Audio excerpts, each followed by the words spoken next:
Bhagavate Vasudevaya. Om Namo Bhagavate Vasudevaya. Om Namo Bhagavate Vasudevaya. Narayanam Namaskritya Naram Chaiva Narottamam Devim Sarasatim Vyasam Tato Jayam Udiraye. Om Jnanatimirandasya Jnananjana Shalakaya Chakshurundilatam Nena Tasmai Shri Gurave Namaha. Today is the celebration of Govardhan Puja. There are charming aspects of this Leela. And there are instructive aspects as well. Let's talk about both.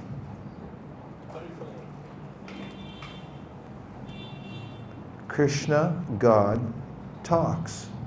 Now people have an abstract idea about God talking in many religious systems, as in perhaps he inspires one from within the heart. But could he actually have a conversation with someone directly? Maybe there's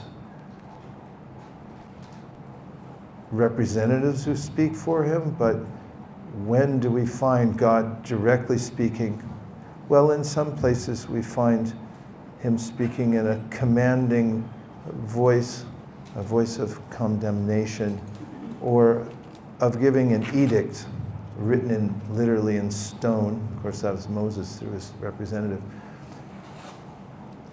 But where do we find God as a child chit-chatting with others in the village? That's sweet. As if you think about the Supreme Personality of Godhead, you might think of the Almighty. But in Vrindavan, Krishna's at home. In Vaikuntha, God's at the office.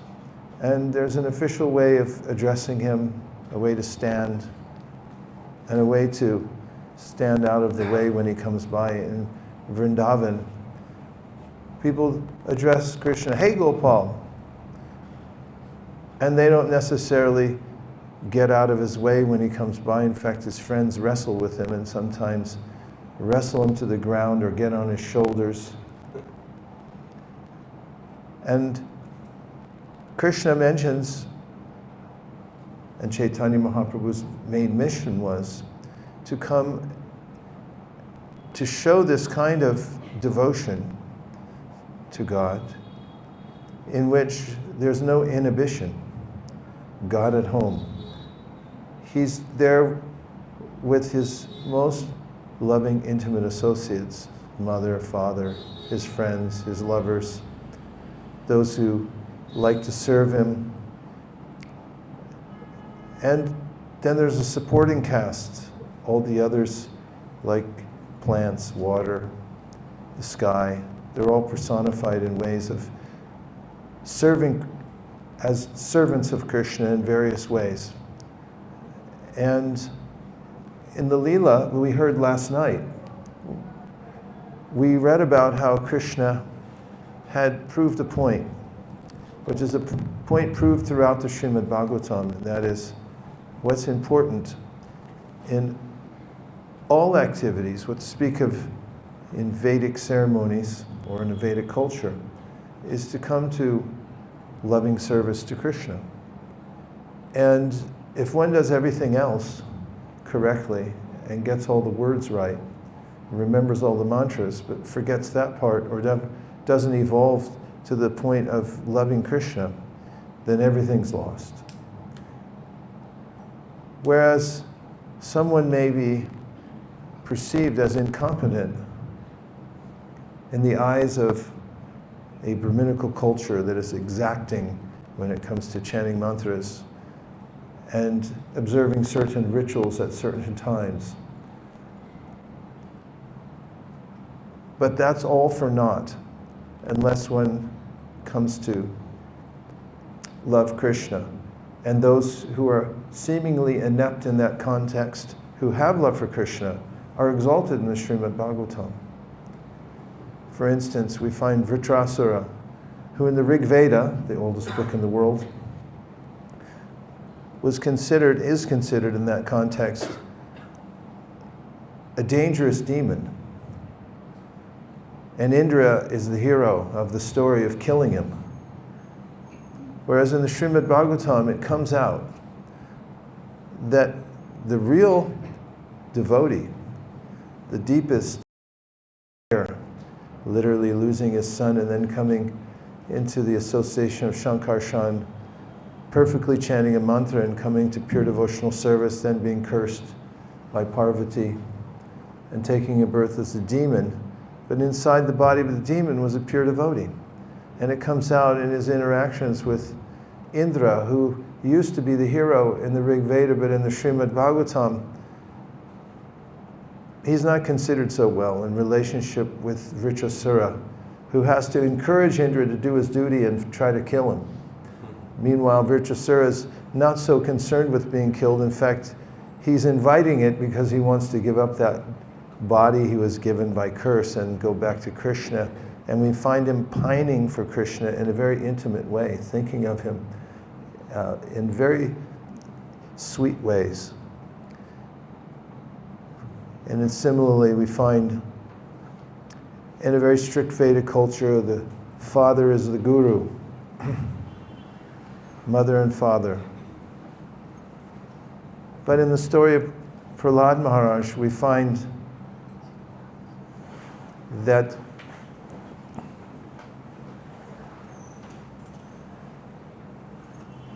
when Prahlad's father is killed by Hiranyakashipu, he rejoices, as does everyone else.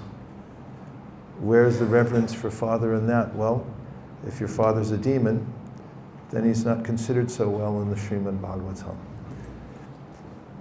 And we find this dichotomy in the cultures of the ancient Vedas. Say women are subordinate to men, but we find in this pastime in the Srimad Bhagavatam of the wives of the Brahmins, they're exalted. Why? It has nothing to do with the external bodily designation. It has everything to do with their mood of loving devotion. So we come to this clarity in the Srimad Bhagavatam about what's most important. And this is Krishna's didactic way of showing us what's most important. In the pastime last night, the wives were glorified because they were pure devotees. The husbands had erred, and they were not just husbands, they were brahmanas, supposedly the heads of society. They got it all wrong, completely wrong, so wrong you couldn't get it much wronger than that. And that is to deny giving something to Krishna when he asks you for it. And it so happens that in this pastime of the wives of the Brahmins that we heard last night, the next pastime picks up where that one left off, because Krishna wasn't finished teaching this lesson. And what was the lesson that he wanted to pick up for the Govardhan Puja? Prabhupada explains how in the context of the culture, people were eager to solve their problems or to go on with their livelihoods and flourish by worshiping various personalities, devas, like Indra. He's the subject of this one, or one of the main characters. And the cowherd men, just after, and in a nearby place, Krishna concludes the pastime with the wives of the Brahmins, he notices that his father and the other cowherd men are setting up for a yajna. And now, as a little boy, he comes over and begins to ask questions. Prabhupada mentions in the context of this pastime that when a little child speaks philosophy, everyone becomes charmed and interested to hear more. So you can imagine Krishna coming up to his father as his father and the other cowherd men are busily engaged in assembling all the ingredients for the Indra yajna, which was a long time tradition. Went back so far that when Krishna asked his father, how long have you been doing this? For generations, it's been going on. And then Krishna began to pry. But he said, well, why are you doing it? Have you ever had a little child come up and ask you why? Why this, why that? We have to do this. Why? Children do that sometimes. So Krishna was interviewing his father, and he wanted to know, is this just a rote tradition, or is this something that you're doing for a purpose? And his father said, well, we're Vaishyas. We depend on rain for everything. For taking care of the cows, there has to be fodder. That fodder comes from our fields. All the grains that we produce come from the fields, and the fields are useless without rain from Indra.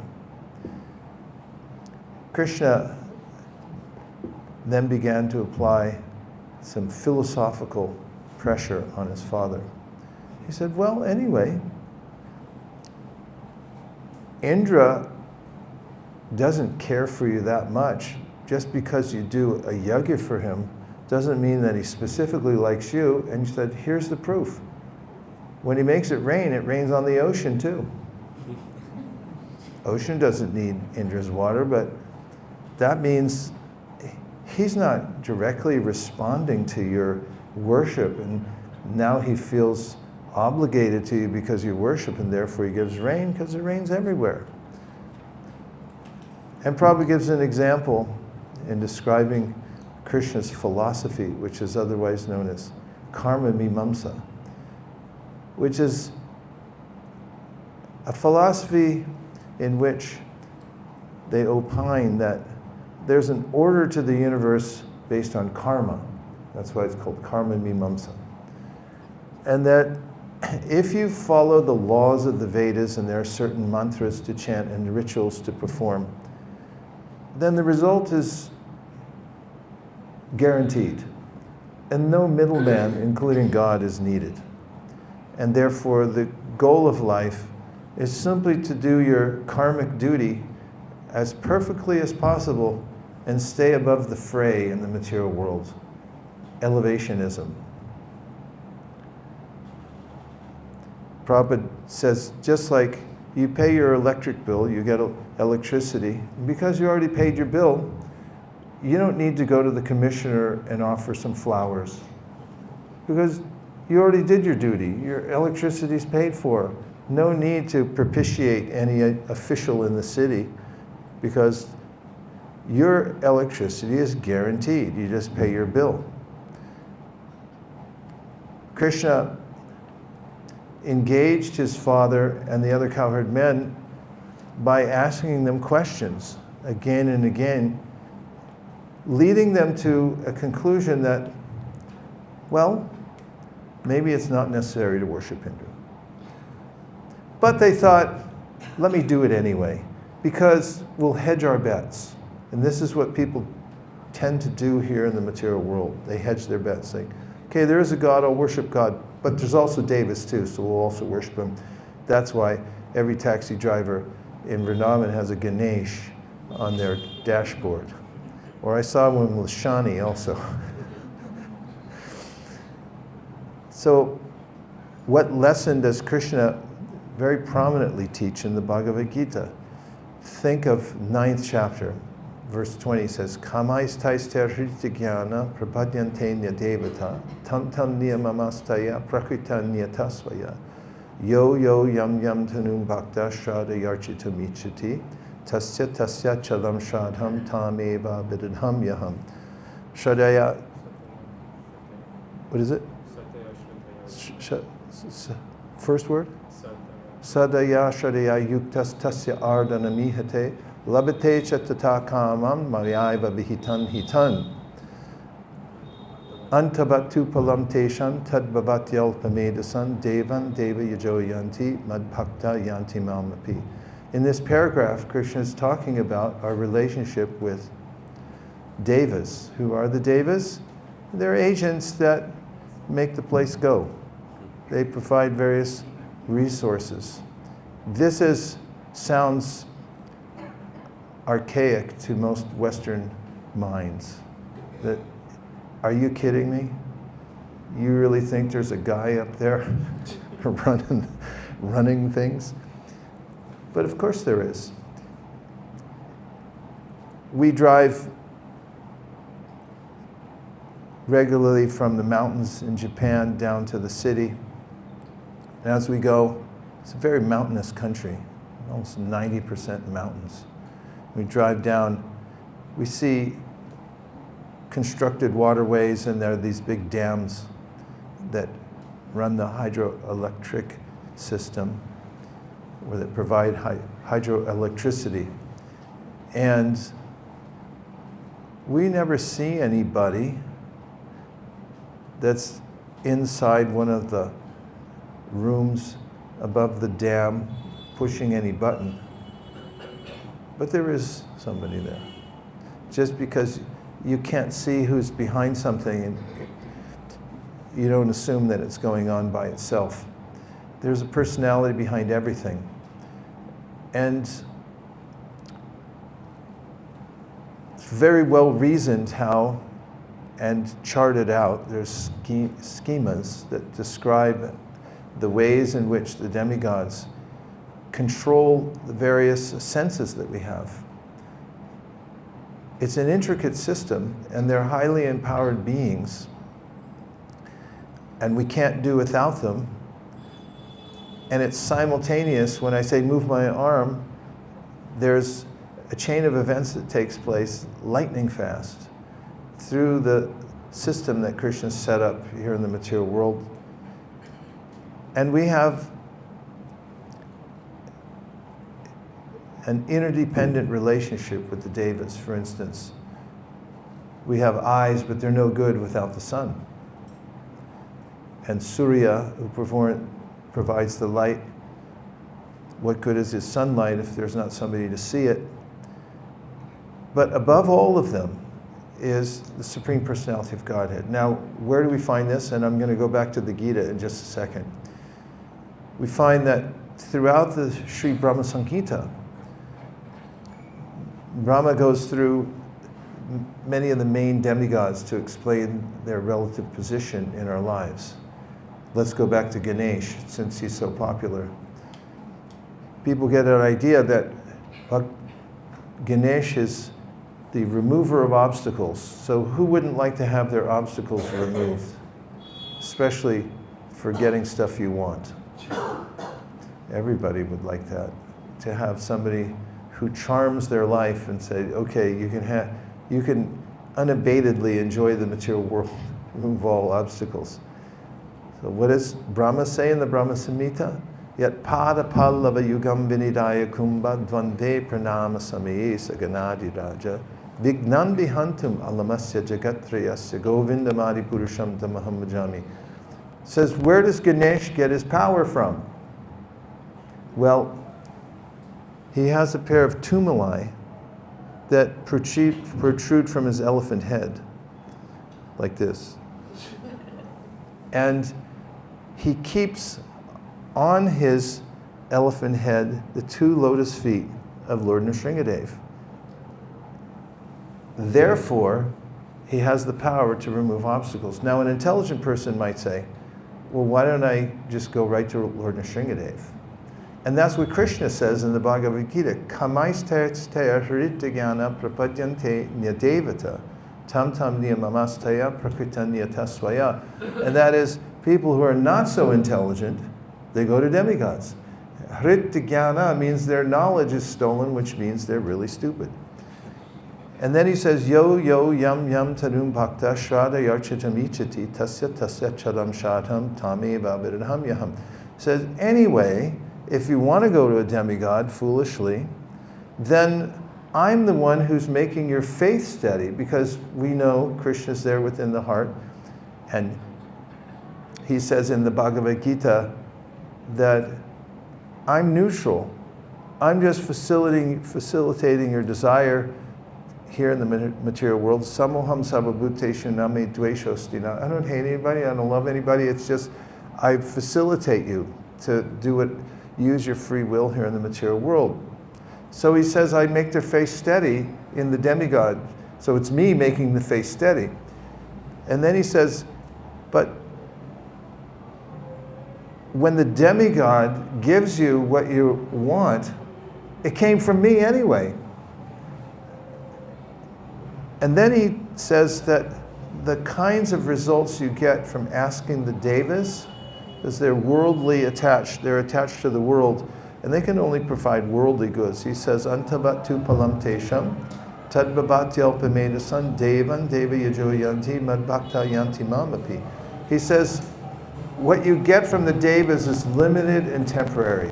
So back to Govardhan Puja. Why does Krishna discourage Nanda Maharaj and all the coward men?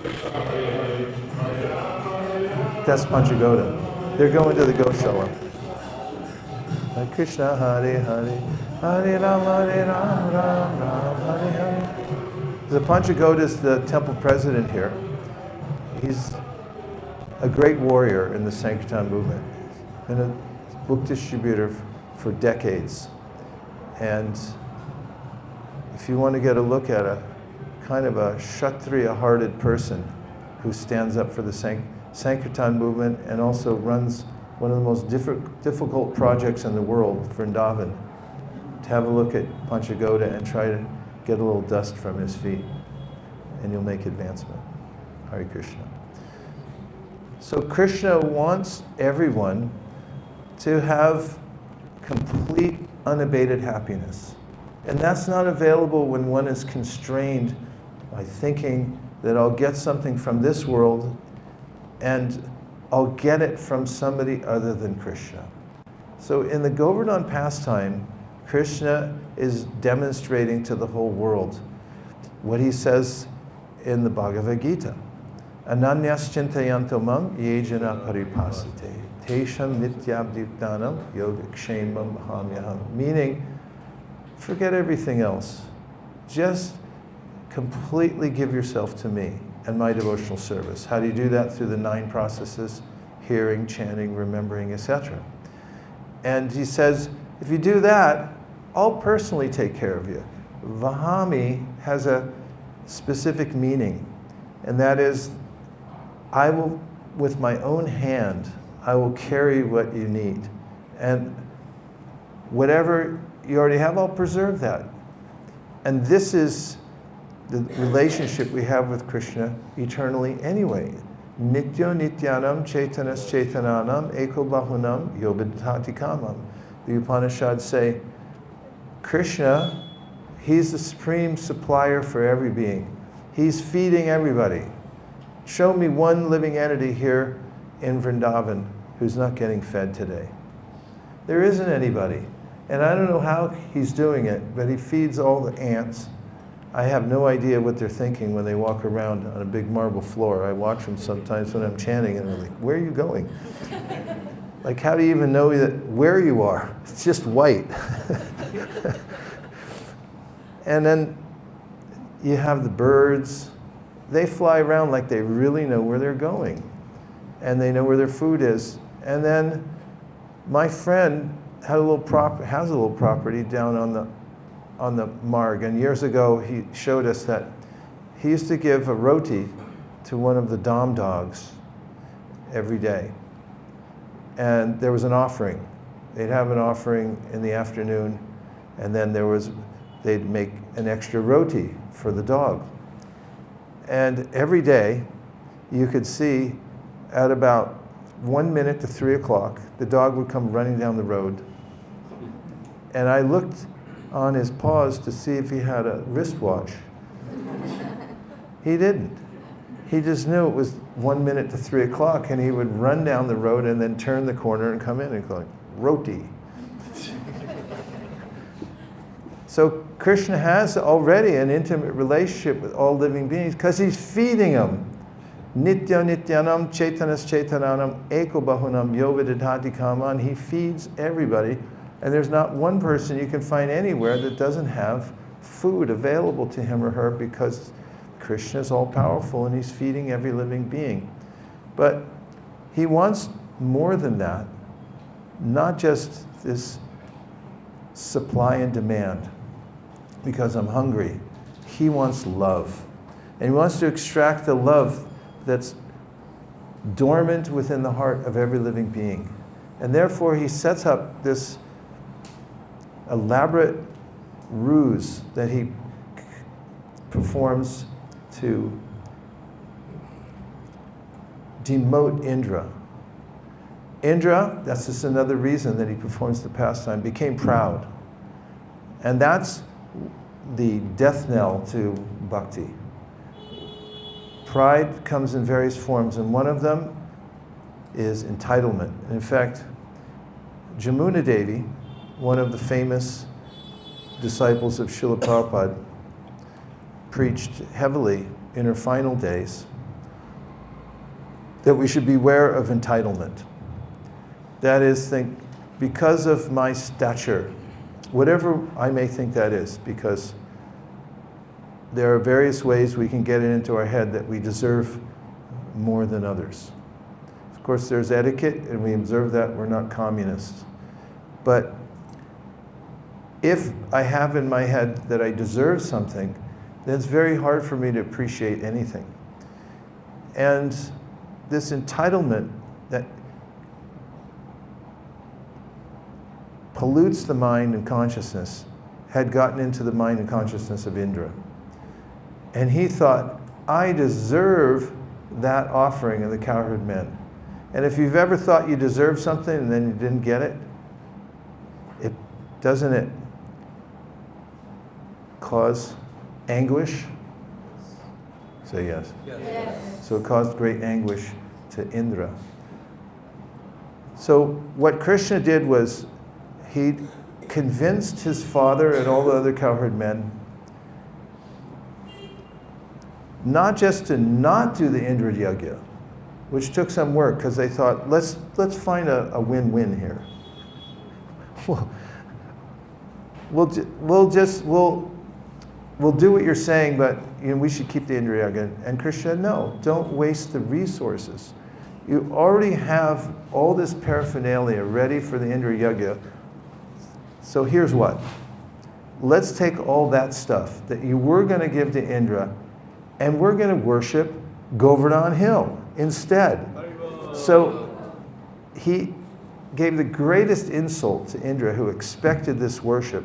And he said, don't worship him. He can't help you. Govardhan Hill, a mountain, is going to help. And you take all that paraphernalia, the whole investment you made for the Indra Yajna, and just let's convert it into paraphernalia to worship the hill. And so they did that. Now Krishna has many qualities, and one of them is he's an excellent speaker. This is a time when our attention span will be challenged because there's something going on over there. He's a charming speaker. He speaks the language of every living being. Animals, he knows all the languages. All the humans, he knows every language. He knows everything. In any case, the way that Krishna spoke to his father and the cowherd men completely convinced them to invest everything in worshiping Govardhan Hill. And what did that include? He said, everyone should dress up. Put on your best clothes. And we'll get all the cows, and we'll get our bullock carts, and then we'll circumambulate Govardhan Hill, and then we'll make an offering to Govardhan. And this took place just a little down the road from where we had breakfast the other day in a place called Anior. And they brought unlimited quantities of roti and puris. What else? Rasgulla. Kachoris. Rice. Like tons of rice. Tons and tons they offered to. This is what's now called anakut. To offer everything in the whole village. Madhavendra Puri did it too. They just brought everyone brought everything, piled it up, said, here, take, this is for you. And in the pastime, Krishna became the hill.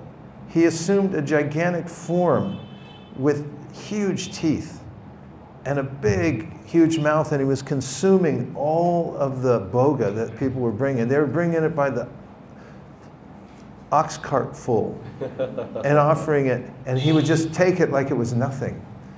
He would use big bamboo sticks like as a toothpick. That's how big his form was there on Govardhan Hill. And then his mood was, that's all you have? And he was saying, Anior, Anior, give me more, give me more. And the people were afraid because Krishna had told them, if you don't perform this sacrifice and feed Govardhan Hill, he said, then the snakes will come out and bite you. And these are simple people, the Vrajabasis. They're simple farmers. They drive around in covered wagons. They live out in the Vraj in simple ways. That's why Krishna loves it here. The cows are simple. You watch them, they're not a complicated animal. They just eat. And then they're affectionate. They give milk in return in abundance. And the people, very simple. So they were cowering when Govardhan Hill became gigantic.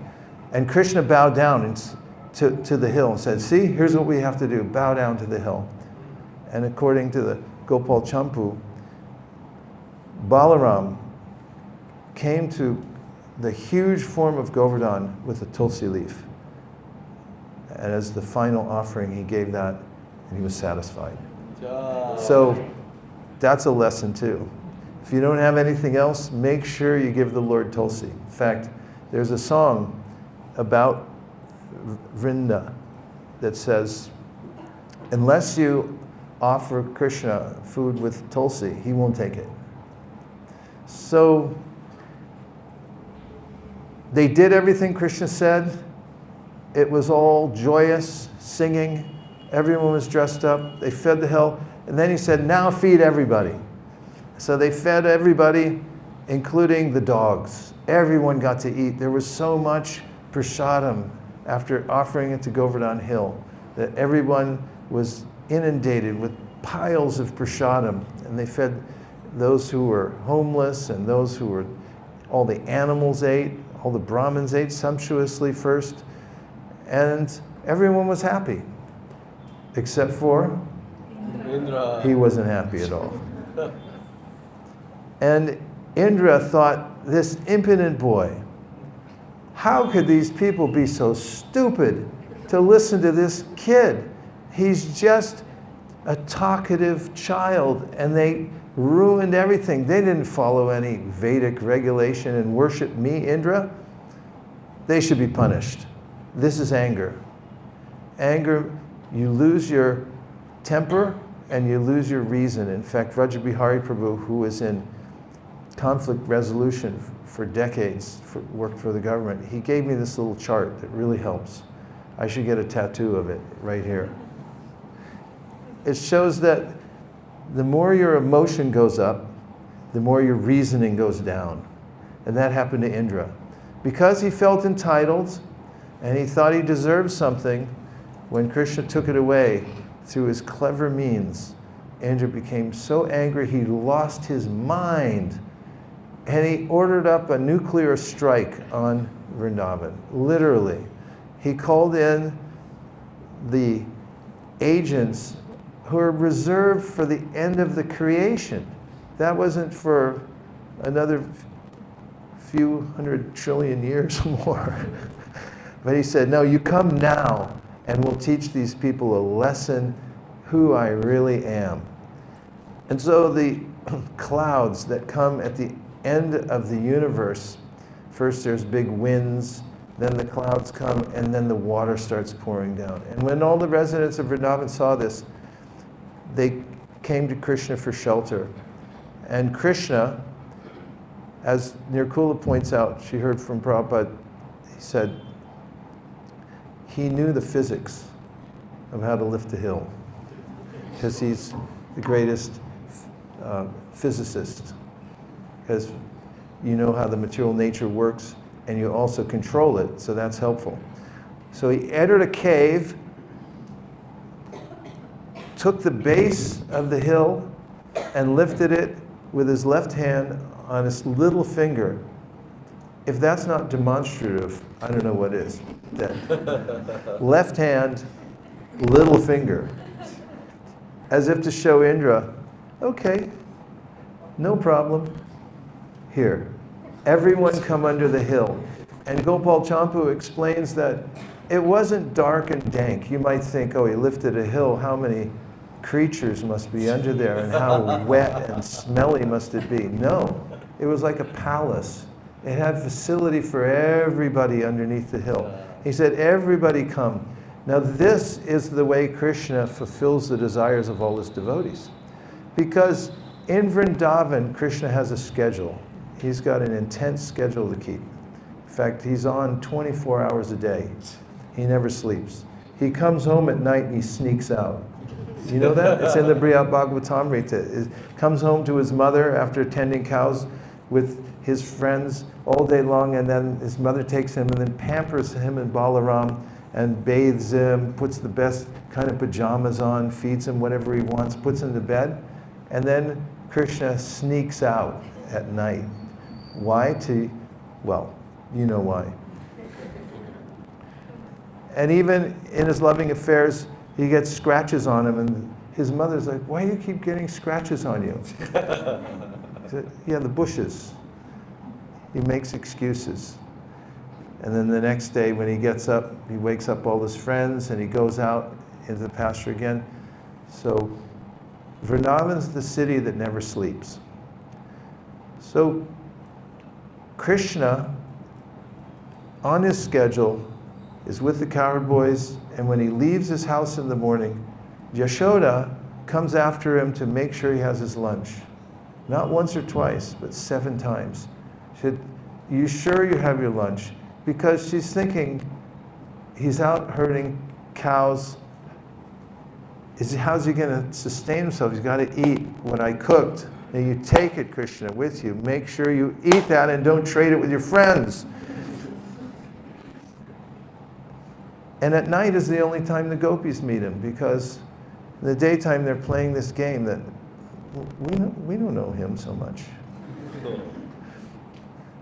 And his friends miss him during the night. Everybody misses him when they're not with him. Even when he walks behind a tree, Prabhupada said, for that split second, they get an anxiety. And the gopis are praying to the Creator, saying, you're an idiot. You don't know how to create anything because you gave us eyes that blink. And that's the times when we don't see Krishna. How much more could you have blown it in creating a body? So with this kind of anxiety, all the residents of Vrindavan are thinking, I just want to be with Krishna 24/7. And this is where this phrase 24/7 came from this pastime. Because when Krishna lifted the hill, he invited everyone to come. And now look at the pictures of Krishna. He's in the center and everybody's there 24/7. They all get to see him because he's there on display, his beautiful form, and he's interacting with everyone.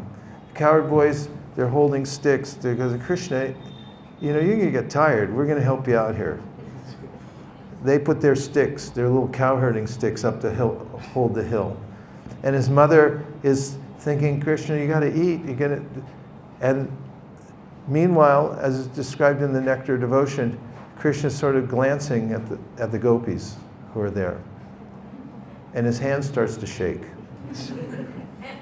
And that's when they all put their sticks up. No, oh no, he's going to drop it. So just an indication of the interactions he had there. It's the one place in Vraj, and it's the one Leela where everybody's there at the same time, interacting with Krishna unabatedly for the whole time that he lifted the hill. So then, when he puts the hill down finally, we hear the collateral damage, 0.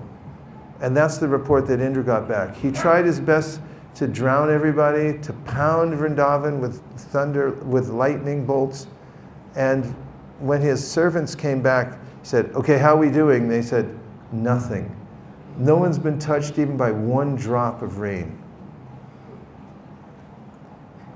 And Indra came to his senses and he realized, uh-oh.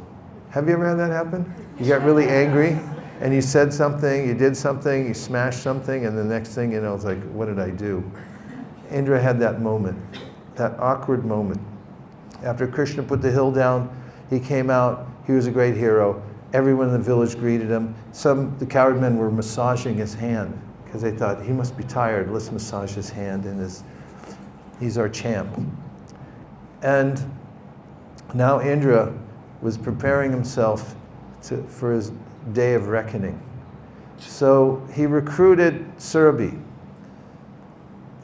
cow, to come with him to stand in front, because he likes cows. You stand up there, I'll stand back here. But one of the sweetest, and I promised a few sweet things, aspects of the pastime, you'll find when Indra comes, Krishna arranges to meet him in a solitary place because he doesn't want to embarrass him. And the words that Krishna speaks to Indra after that are not chastisement. He says, I'm so sorry if I disturbed your mind, he said to Indra.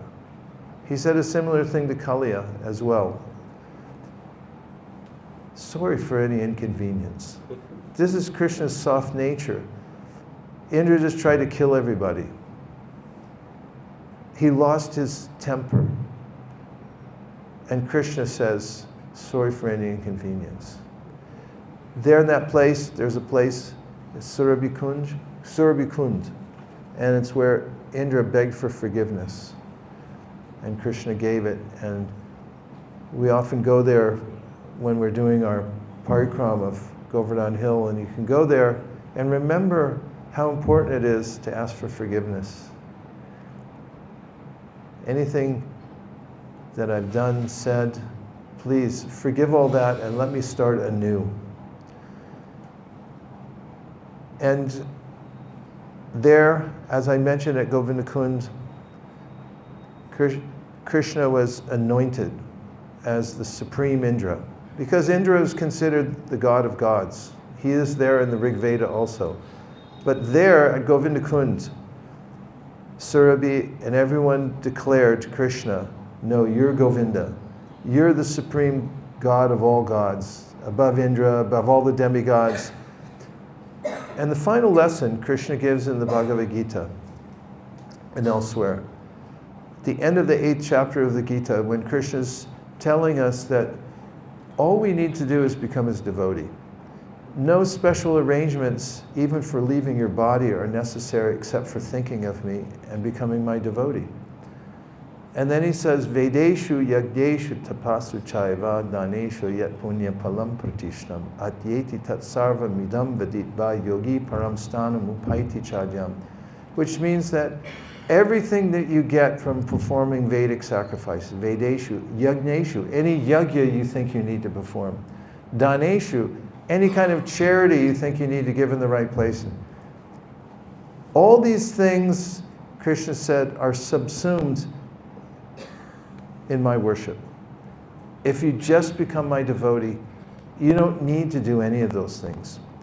And similarly, in the Bhagavatam, Karabhajana Muni says, Devarshi bhutatman nrinam pitrinam nakin koronayam nrinicharajan sarvatmaraya sharanam sharanyam gato mukundam parihritakartam.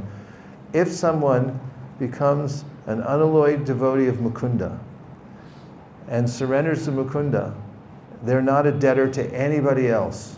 Not to Ganesh, not to Indra, not to Shani, not to, who else you got? Venus, Sai Baba.